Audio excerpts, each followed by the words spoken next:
Aduh. Udah mulai. Assalamualaikum warahmatullahi wabarakatuh. Selamat pagi semuanya. Kali ini saya dan rekan saya Salma Ramadhani dan rekan saya Ryan Nur Salafuddin akan mempresentasikan mengenai kekuasaan dan pengaruh. Yang pertama ini mengenai konsep kekuasaan dan pengaruh. Jadi terdapat 5 unsur, yaitu yang pertama kekuasaan. Jadi kekuasaan ini merupakan kapasitas absolut dari seorang agen individu untuk mempengaruhi perilaku atau sikap dari orang sasaran yang ditunjuk pada suatu waktu tertentu.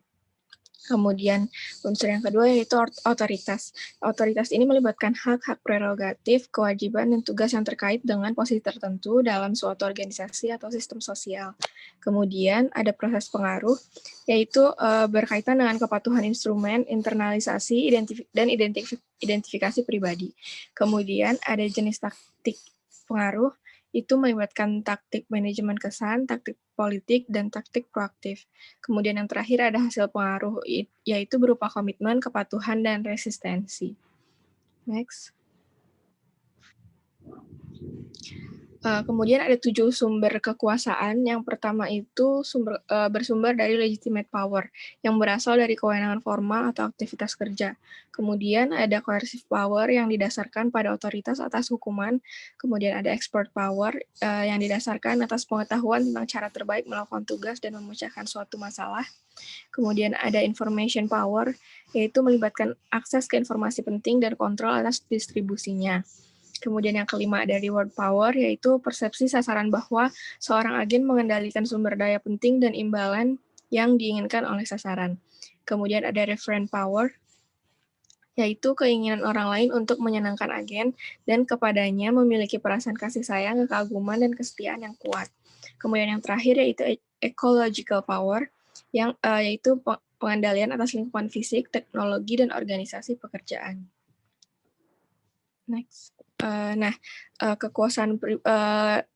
Sumber-sumber kekuasaan tersebut itu digolongkan menjadi kekuasaan pribadi dan kekuasaan posisi, yang termasuk ke dalam kekuasaan posisi atau position power, yaitu legitimate power, reward power, coercive power, information power, dan ecological power. Sedangkan yang termasuk ke dalam personal power atau kekuasaan pribadi, yaitu expert power dan referent power. Next. Nah, bagaimana sih kekuasaan itu bisa didapat dan hilang? Jadi terdapat 3 teori. Yang pertama itu teori pertukaran sosial. Teori ini menekankan pada kekuasaan dan otoritas ahli. Dalam sebuah kelompok, jumlah status dan kekuasaan yang diberikan kepada pemimpin yang dipilih atau muncul oleh anggota lain tergantung pada loyalitas orang tersebut, kompetensi, dan kontribusi untuk pencapaian tujuan bersama. Kemudian ada teori yang kedua, yaitu teori kontingensi strategis, yang menjelaskan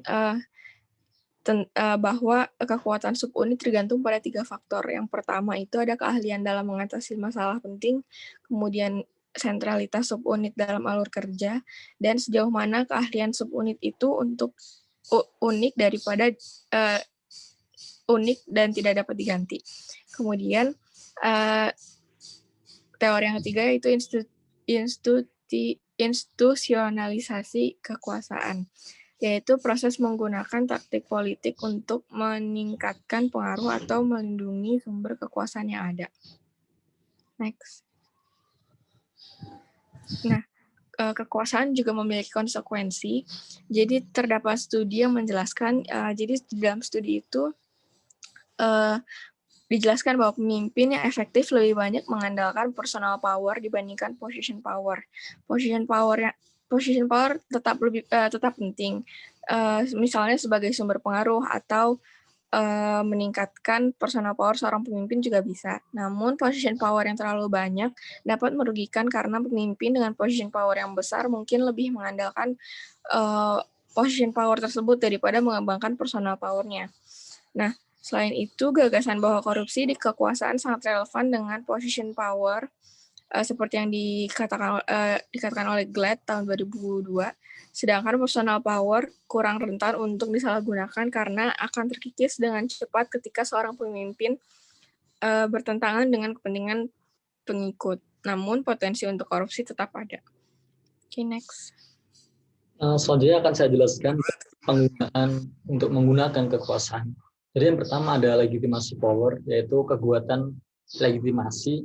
Jadi seseorang yang memiliki kekuatan atau legalitas, dia seperti hak atau berhak untuk wajib untuk ditaati dan dipatuhi, seperti halnya pemimpin, dia memiliki legalitas sebagai pemimpin sehingga bawahan berhak atau wajib untuk menaati.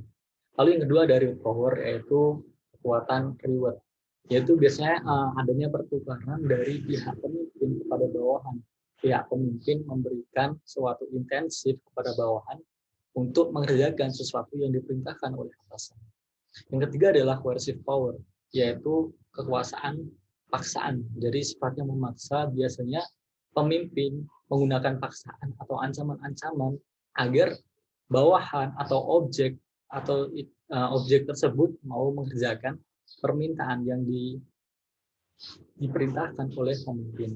Yang keempat adalah expert power, jadi kekuatan ahli. Jadi yang dimaksudkan di sini itu misalnya kita mengidentifikasikan atau mereferensikan seorang ahli. Jadi misalnya ada ahli tentang bagian obat, sehingga dia yang ahli bagian obat, dia memberikan sebuah referensi atau resep-resep sehingga orang atau pasien dia ya pasti patuh terhadap apa yang dikatakan oleh ahli obat tersebut. Bagaimana misalnya ahli kepemimpinan atau ahli dalam manajemen keuangan atau yang lainnya. Yang kelima adalah reference power atau kekuatan referensi. Jadi biasanya di sini pemimpin menggunakan referensi atau sebagai contoh, menggunakan contoh lain. Misalnya pemimpin menjadikan seorang pemimpin bagian keuangan dijadikan contoh untuk orang-orang lain agar dia mencontoh pemimpin pada bagian keuangan, seperti itu. Lalu ada taktik pengaruh proaktif, yaitu perilaku yang dapat digunakan dengan sengaja untuk mendapatkan penerimaan atas permintaan atau dukungan dari pihak lain.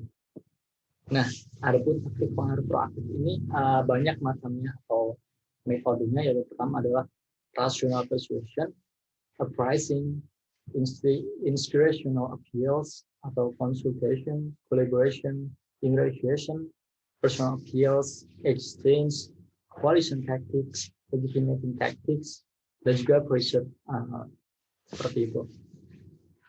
Nah, lanjut.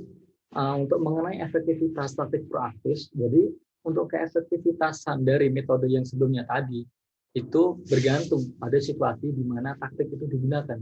Nah, hasil juga tergantung pada sejauh mana agen dipercaya oleh target dan dianggap memiliki integritas.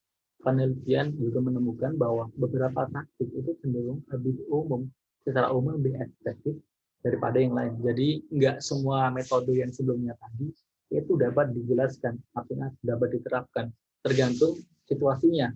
Situasi ini biasa pakai ini, dan ini pakai ini, dan lain-lainnya. Seperti itu. Lalu ada pengaruh individu.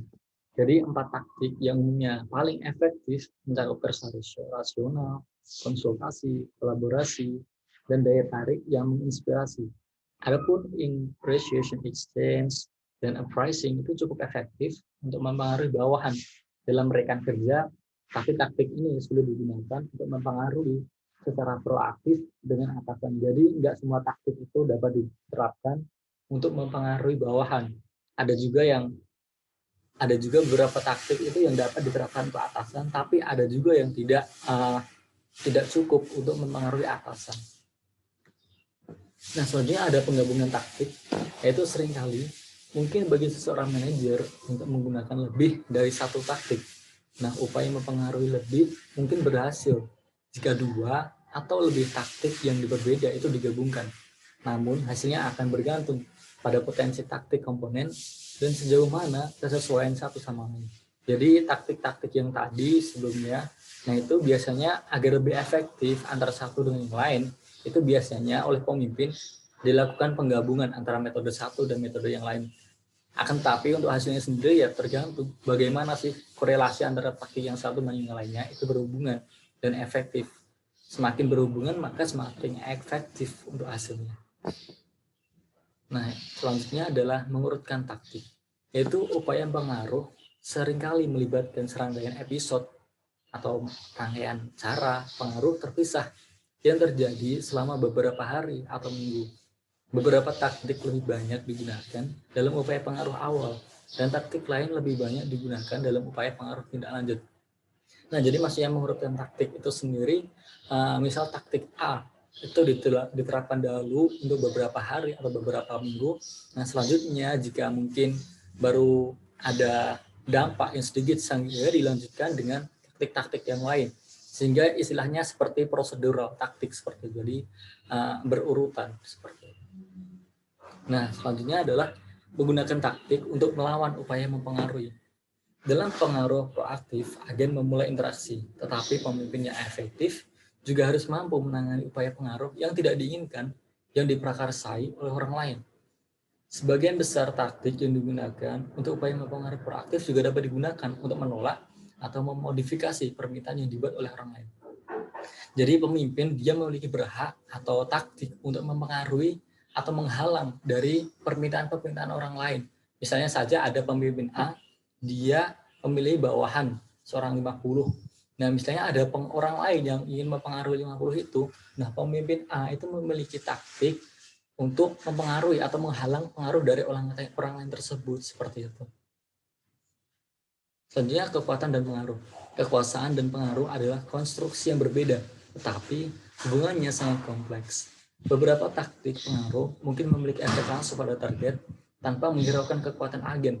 Namun dalam sebagian besar upaya pengaruh, kemungkinan kekuatan bertindak sebagai variabel moderator untuk meningkatkan taktik yang digunakan oleh agen. Nah, biasanya untuk peran dari kekuatan sendiri itu memperkuat dari segi pengaruh. Jadi seseorang yang memiliki kekuatan itu biasanya dalam memerintahkan suatu pengaruh itu lebih efektif daripada orang yang memerintahkan tapi dia tidak memiliki latar belakang kekuatan, seperti itu. Ya, sekian presentasi dari kami, semoga dapat menambah wawasan kepada teman-teman. Sekian dari kami. Assalamualaikum warahmatullahi wabarakatuh.